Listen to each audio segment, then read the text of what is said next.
Episode 176 to 180।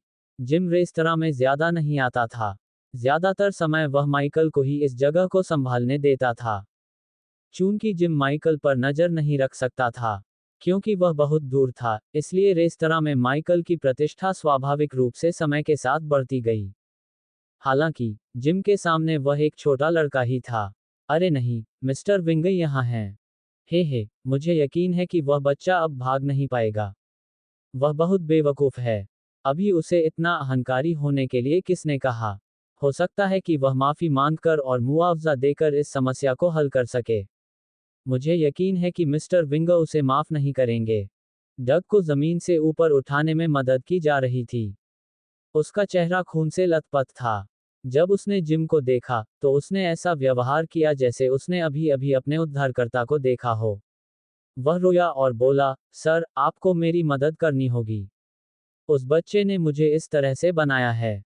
वह बहुत क्रूर है। हालांकि वास्तविकता सभी की उम्मीदों से कहीं अधिक थी।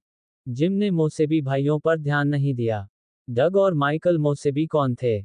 अब वे उसके लिए केवल मल और कचरा थे। जिम अपने युवा स्वामी के साथ अन्याय करने वाले किसी भी व्यक्ति को दंडित करने में संकोच नहीं करेगा, भले ही वे उसके परिवार के ही क्यों न हों। वे यंग मास्टर की विधि नहीं जानते थे, लेकिन जिम जानता था। ये रेस्तरां यंग मालिक का था, तो जिम डग के लिए न्याय कैसे कायम रख सकता था? थप्पड़। जिम ने अपना हाथ घुमाया और डग के चेहरे पर जोरदार थप्पड़ मारा। वह एक के ऊपर एक मुसीबतें बढ़ा रहा था। डॉग ने अंततः अपनी नाक से खून बहना बंद कर लिया था, लेकिन अब एक बार फिर उसमें से खून बहने लगा था। हर कोई हैरान था। उन्हें समझ में नहीं आया कि क्या हो रहा है। माइकल हैरान रह गया। आखिर क्या हो रहा था? फिर जिम ने डग को घुटनों पर लात मारी। वह गुस्से से चिल्लाया, घुटने टेको। डॉग हैरान था। उसके हिसाब से जिम को उनकी मदद के लिए यहां होना चाहिए था। जिम ने उसे घुटने टेकने के लिए क्यों कहा? जिमी, तुम। थप्पड़। माइकल के चेहरे पर एक तमाचा पड़ा। जिम ने गुस्से से माइकल की नाक की ओर इशारा किया। उसने नाक सिकोड़ते हुए कहा, माइकल, मेरे साथ संबंध बनाने की कोशिश मत करो। जिमी कौन है? तुम सिर्फ एक कुत्ते हो जिसे मैंने काम पर रखा है। जिम को स्पष्ट रूप से पता था कि माइकल भाइयों की गलतियों के कारण वह सब कुछ नहीं खो सकता था। इसके अलावा, उन्होंने युवा स्वामी का अपमान किया था, जिसका मतलब था कि वे अपनी कब्र खुद खोद रहे थे। अर्जुन जो भी करना चाहेगा, यह उसके मूड पर निर्भर करेगा। कोई भी उसे रोक नहीं सकता था। जिमी, तुम्हारा क्या मतलब है? मैं इस रेस्टोरेंट का मैनेजर हूँ। इसके अलावा, वह बेवकूफ ही हंगामा मचा रहा है। उसने मेरे भाई और मेरे आदमियों को भी चोट पहुंचाई। तुम हमें सजा क्यों दे रहे हो? माइकल की आंखें तेज थीं। उसने अपनी मुट्ठियां कसकर भींच लीं। जिम को आखिर क्या हो गया था? उसने उनके प्रति अपना रवैया इतनी जल्दी बदल लिया था। ऐसा पहले कभी नहीं हुआ था। सभी ने देखा कि क्या हुआ और सभी भ्रमित थे। मैनेजर, मैंने तुम्हें तुम्हारा पद दे दिया है। माइकल, तुम्हें नौकरी से निकाल दिया गया है। जिम दहाड़ा। माइकल वास्तव में अपनी कब्र स्वयं खोद रहा था। नौकरी से निकाल दिया गया। माइकल की पुतलियां सिकुड़ गईं। वह क्रोधित हो गया। उसने धीरे से कहा, जिम, क्या तुम सचमुच मुझे नौकरी से निकाल रहे हो? हालांकि जिम ने उसे अनदेखा कर दिया। उसने अपना सिर घुमाया और अर्जुन को सम्मानपूर्वक प्रणाम किया। उसने कहा, मास्टर कपूर, मुझे बहुत खेद है। ये सब मेरी गलती है। मैं उन्हें शिक्षित करने में विफल रहा और ऐसे मूर्ख को काम पर रखा। आप उन्हें कैसे दंडित करेंगे? बस मुझे बताएं और मैं ये काम पूरा कर दूंगा। मास्टर कपूर। जिम ने उसे मास्टर कपूर कहा। हर कोई हैरान था। वे हैरान थे। उनके जैसा एक सामान्य आदमी स्काई वेस्टर्न रेस्तरां के मालिक को अपने सामने झुकाने में सक्षम था। क्या वह इतना अद्भुत था? अनिका एक तरफ बैठी थी जहां से उसने सब कुछ देखा। उसकी आंखें आश्चर्य से भरी हुई थीं। उसका मुंह थोड़ा खुला हुआ था और उसकी आंखें चमक रही थीं। क्या यह अर्जुन का दूसरा पक्ष था जिसका उसने उल्लेख किया? उसे अचानक याद आया कि क्लो ने उसे बताया था कि कपूर इस रेस्टोरेंट के मालिक हैं। इससे अनिका को राहत महसूस हुई। हालांकि वह अभी भी अविश्वास में थी। वह जिस पति के साथ एक ही बिस्तर पर सो रही थी, वह अमीर था। अब अनिका को यकीन हो गया था कि अर्जुन के परिवार के पास रेस्तरां हैं। जब उसने इस बारे में सोचा तो उसने अर्जुन से इस मामले के बारे में और कुछ न पूछने का फैसला किया। हालांकि वह अभी भी उत्सुक थी, लेकिन तो क्या, समय उसे सब कुछ समझा देगा, जिसमें ये भी शामिल है कि क्या अर्जुन काय था और अर्जुन कैसा व्यक्ति था। जब तक अर्जुन उसके सामने अपनी बात खुलकर रखेगा, वह सुनने को तैयार रहेगी। हालांकि अनिका को यह नहीं पता था कि उसने जो संपत्ति का अनुमान लगाया था, वह अर्जुन के पास वास्तव में मौजूद संपत्ति की तुलना में समुद्र में एक बूंद के समान थी। इस समय माइकल और उसके आदमियों के चेहरे उतर गए। उन्हें उम्मीद नहीं थी कि यह साधारण आदमी इतनी शक्तिशाली पृष्ठभूमि वाला होगा। उन्हें उम्मीद नहीं थी कि वह जिम को झुकाने में सक्षम होगा। अरे नहीं, वे बड़ी मुसीबत में थे। जिम, उन्होंने अभी अभी मेरी पत्नी को परेशान किया है। तुम्हें पता होना चाहिए कि क्या करना है, अर्जुन ने स्पष्ट रूप से कहा। जिम ने जब ये वाक्य सुना तो उसे हड्डियों में चुभने वाली ठंड महसूस हुई। युवा स्वामी क्रोधित हो गया। जिम ने गुस्से से सिर हिलाया। जब उसने कहा, समझ गया, तो उसके चेहरे पर घबराहट का भाव था।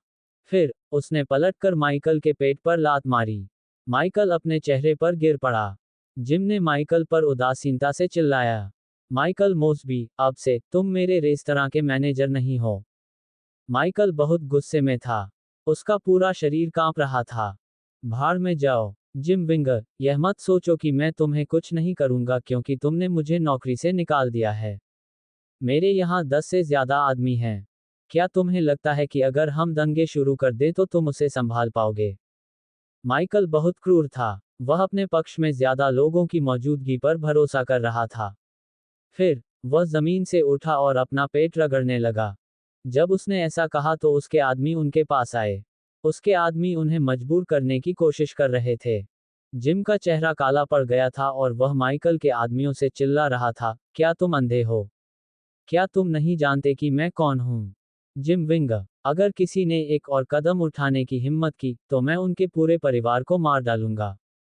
जिम का चेहरा बर्फ से सना हुआ था, लेकिन उसकी आंखों में आग चमक रही थी। यदि वह अपने यंग मास्टर के सामने अच्छा प्रदर्शन नहीं कर पाता तो वह अपना सामान बांधकर भाग सकता था।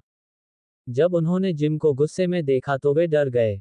वे एक दूसरे को देखने लगे और उसके पास जाने की हिम्मत नहीं जुटा पाए। तुम निकम्मे लोग, जिम चिल्लाया। जब वह मदद के लिए पुकारने वाला था तो अर्जुन आगे आया और उसके कान में कुछ कहा। एक क्षण में जिम चला गया। माइकल और उसके आदमी ये देखकर हैरान रह गए। इसका क्या मतलब था? तुम क्या कर रहे हो? माइकल को महसूस हो रहा था कि यह इतना आसान नहीं था। अर्जुन ने हल्के से मुस्कुराते हुए माइकल और उसके आदमियों की तरफ देखा। उसने धीरे से कहा, मैं आप लोगों से पूछना चाहता हूं कि माइकल आमतौर पर आपको किस तरह के लाभ देते हैं? क्या, तुम्हारा क्या मतलब है? माइकल और उसके आदमी दंग रह गए। वे एक दूसरे की तरफ देखने लगे। समझ नहीं पा रहे थे कि अर्जुन का क्या मतलब है। अर्जुन ने शांति से अपने हाथ जेबों में डाले। उसने बेपरवाही से कहा, क्या तुम बहरे हो या गूंगे? क्या तुम समझ नहीं रहे कि मैं क्या कह रहा हूं? हम बस गुजारा करने की कोशिश कर रहे हैं। माइक मुझे हर महीने 1000 रुपये देता है। वह हमें मसाज के लिए भी लाता है और कॉल गर्ल्स के साथ मौज मस्ती भी करता है। उनमें से एक डरपोक आदमी ने अर्जुन का चेहरा देखकर अवचेतन रूप से यह बात कह दी। जब उन्होंने अर्जुन को देखा तो वे सभी अंदर तक हिल गए। इसके अलावा जिम को अपने प्रति इतना सम्मानपूर्ण व्यवहार करते देख वे डर गए। माइकल, मैंने नहीं सोचा था कि तुम इतने कंजूस हो। 1000 रुपये, क्या तुम उनके नेता बनने के लायक भी हो? अर्जुन ने घृणा से उपहास किया। उसी समय जिम वापस आया। उसके पीछे 2 शव थे। वे 2 विशाल प्लास्टिक बैग पकड़े हुए थे। जब अर्जुन ने प्लास्टिक की थैलियां ली तो सबने देखा। फिर उसने थैलियों को सबके सामने फेंक दिया।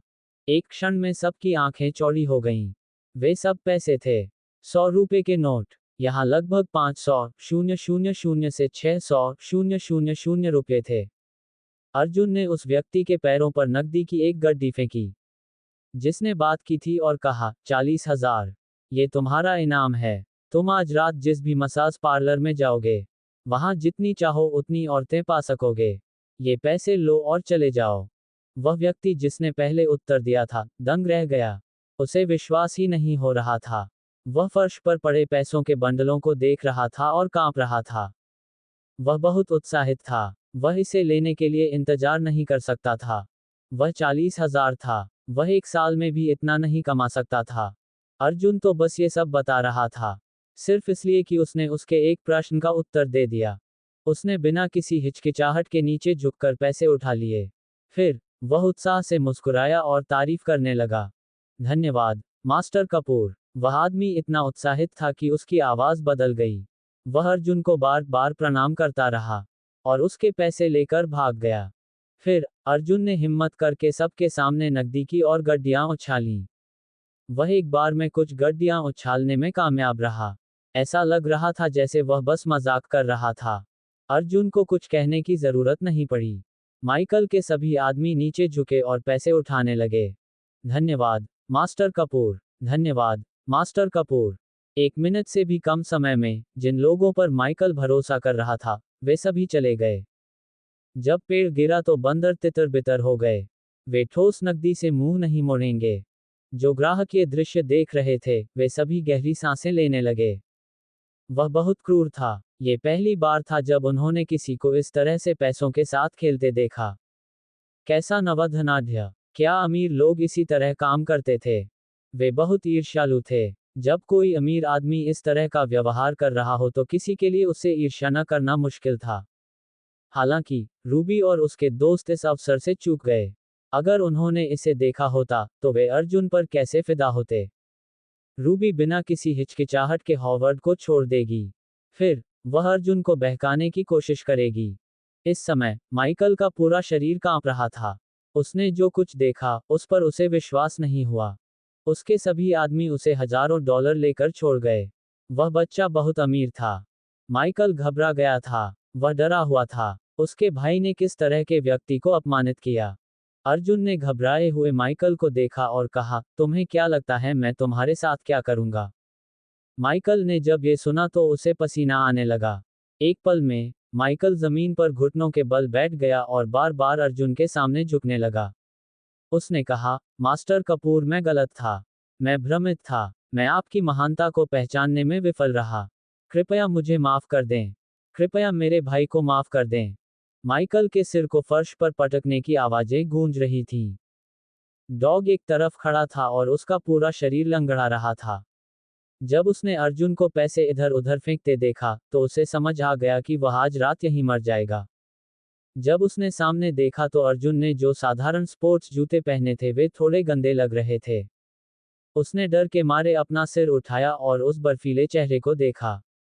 वह तुरंत घुटनों के बल बैठ गया और विनती करने लगा, मास्टर कपूर, मैं गलत था। मैं अंधा था। मुझे आपकी पत्नी को परेशान नहीं करना चाहिए था। मैं गलत था। मैं मौत के लायक हूँ। कृपया मुझे सजा दें। वह प्राचीन काल के मंत्रियों की तरह लग रहा था जो चिल्लाते थे, मुझे 1000 बार मरना चाहिए। हालांकि डॉग सचमुच 1000 बार मरने का हकदार था।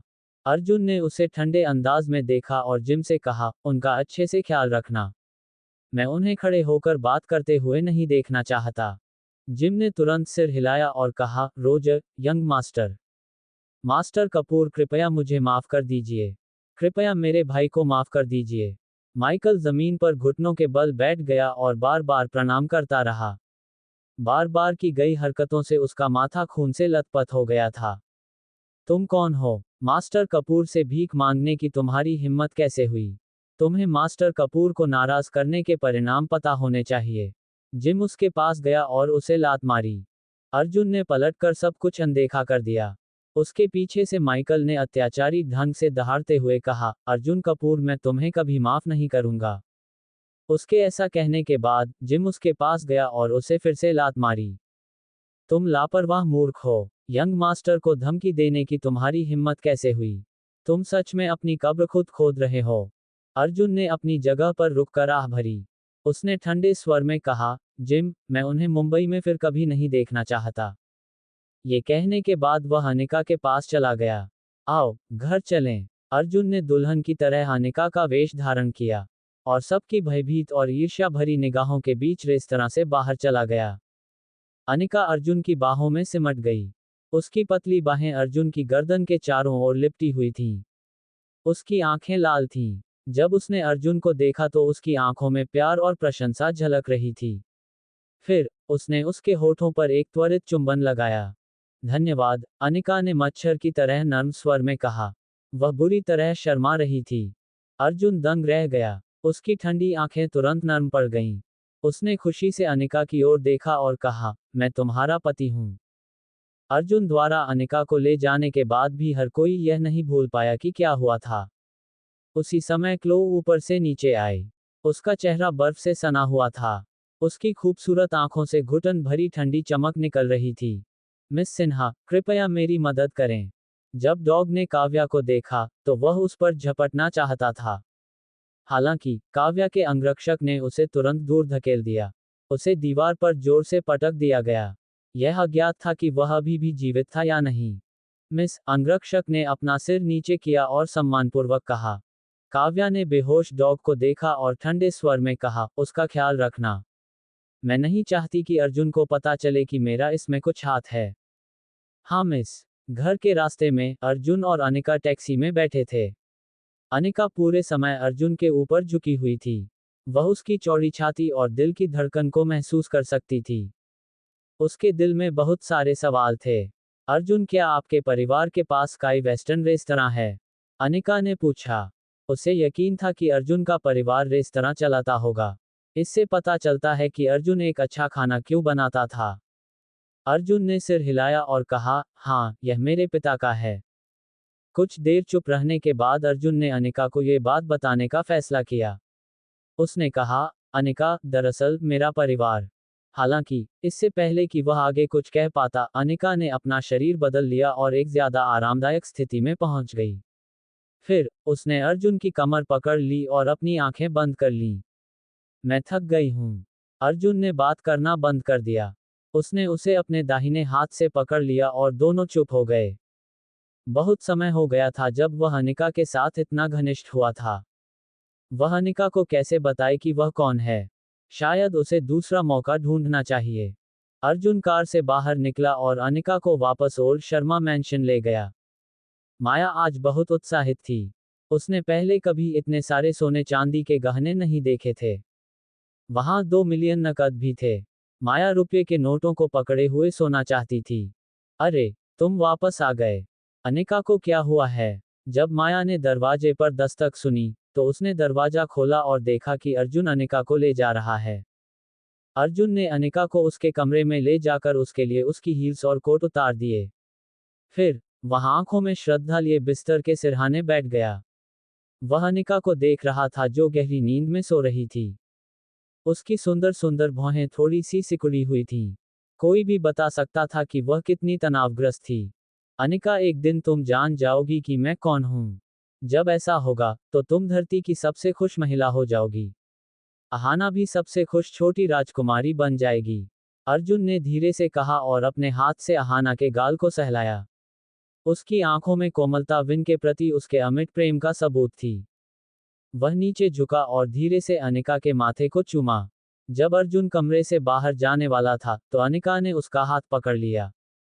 उसकी आंखें खुली हुई थीं, चमक रही थीं। उसने पूछा, अर्जुन, क्या तुम्हारे माता पिता मुझे पसंद करेंगे?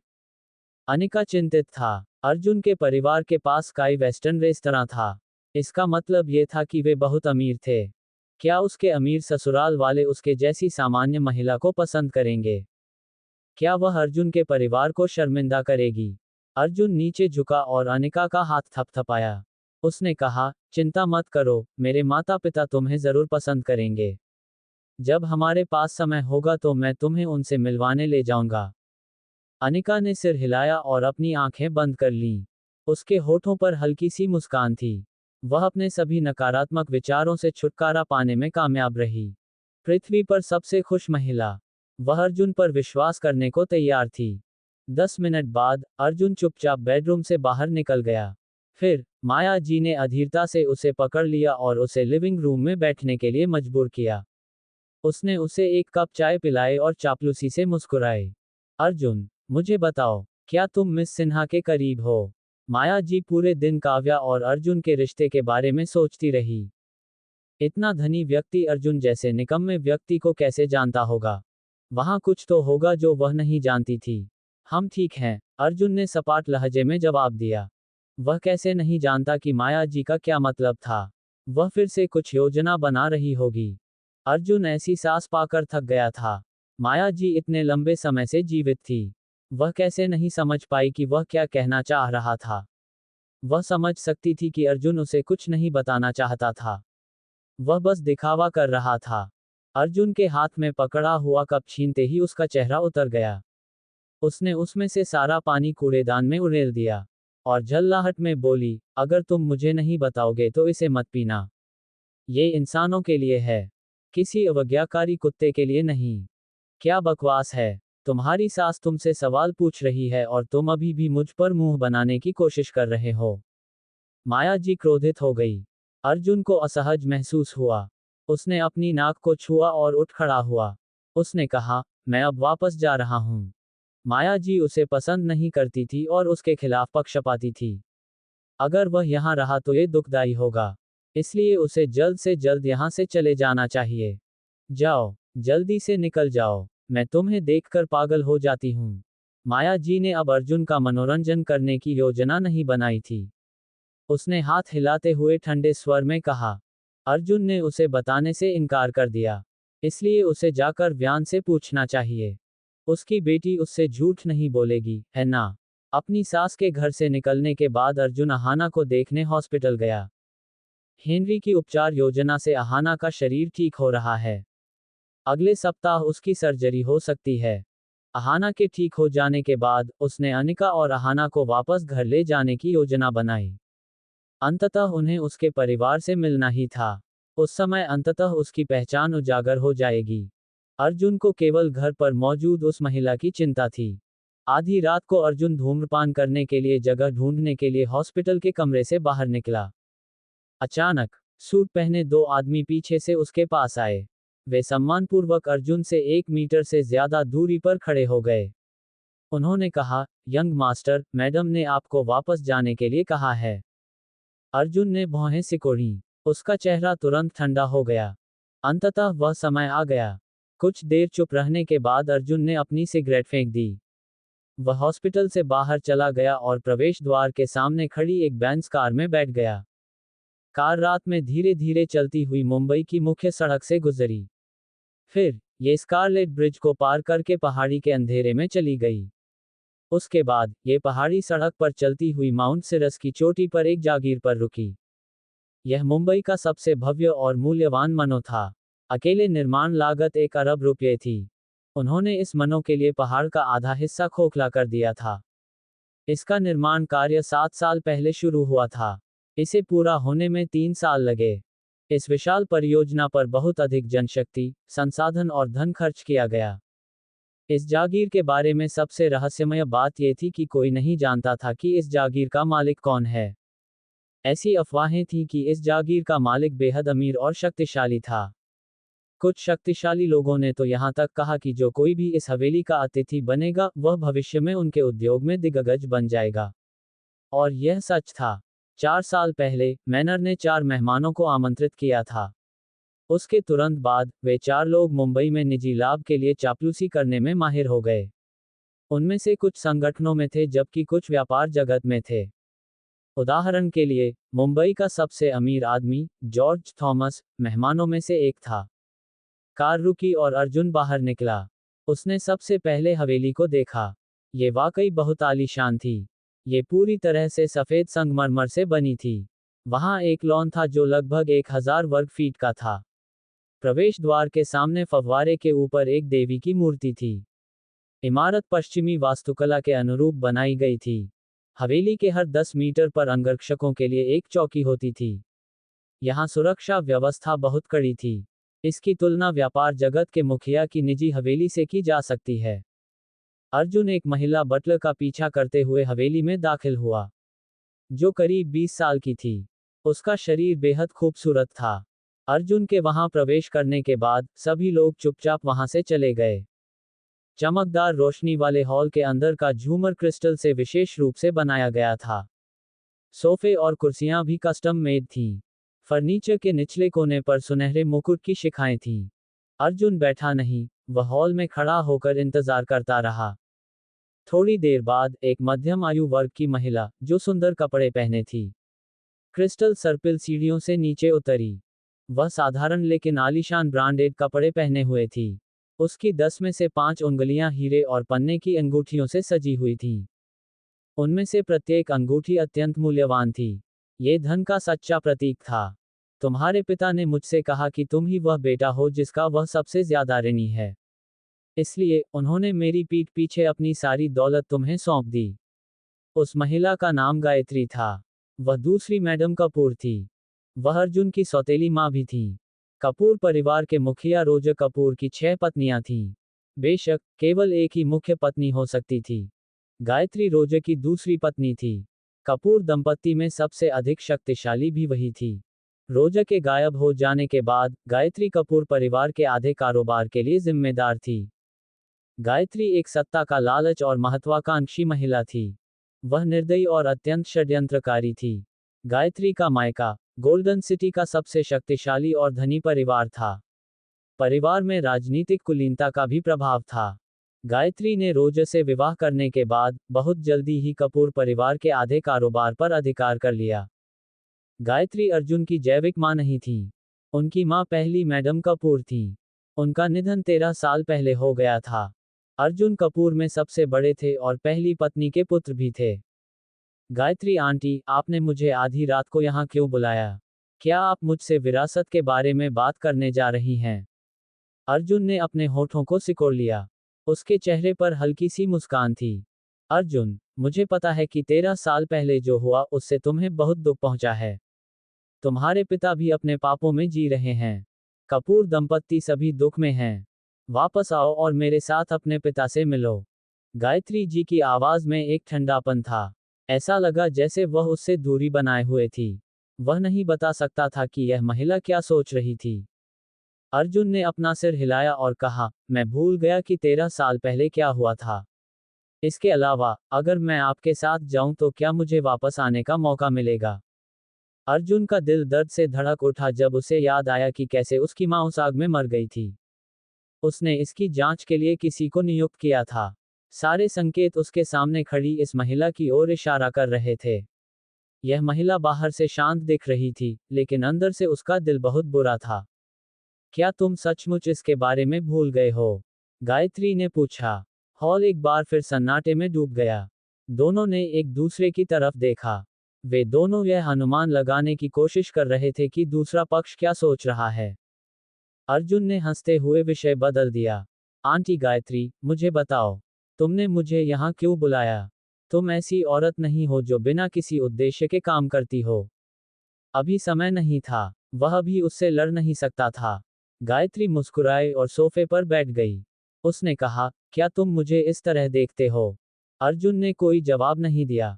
हालांकि उसकी ठंडी निगाहें बता रही थीं कि वह अंदर क्या सोच रहा था। गायत्री एक घमंडी महिला थी।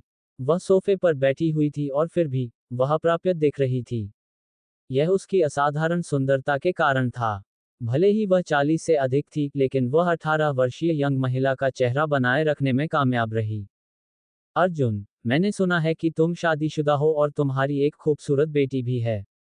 क्या तुम मुझसे किया अपना वादा भूल गए हो? गायत्री ने अचानक कहा। उसकी आंखों में मुस्कान देखकर अर्जुन कांप उठा। वह वादा भी अर्जुन को फंसाने की एक शर्त थी। यह अर्जुन और गायत्री के बीच की शर्त थी। 7 साल पहले अर्जुन को एक व्यक्ति की रक्षा के लिए अपने परिवार को छोड़ने के लिए मजबूर होना पड़ा था। शर्त ये थी कि चाहे वह जीवित हो या मृत, वह अपनी असली पहचान किसी के सामने उजागर नहीं करेगा। यदि ऐसा नहीं हुआ, तो जो कोई भी जानता था, चाहे वह कोई भी हो, उसे गायत्री से सबसे क्रूर बदला भुगतना पड़ेगा, जिसमें मृत्यु भी शामिल है। अमीर और शक्तिशाली लोगों की नज़र में मृत्यु भी एक कला हो सकती है। क्या वे आपकी पहचान जानते हैं? गायत्री ने पूछा। उसकी आवाज ठंडी थी,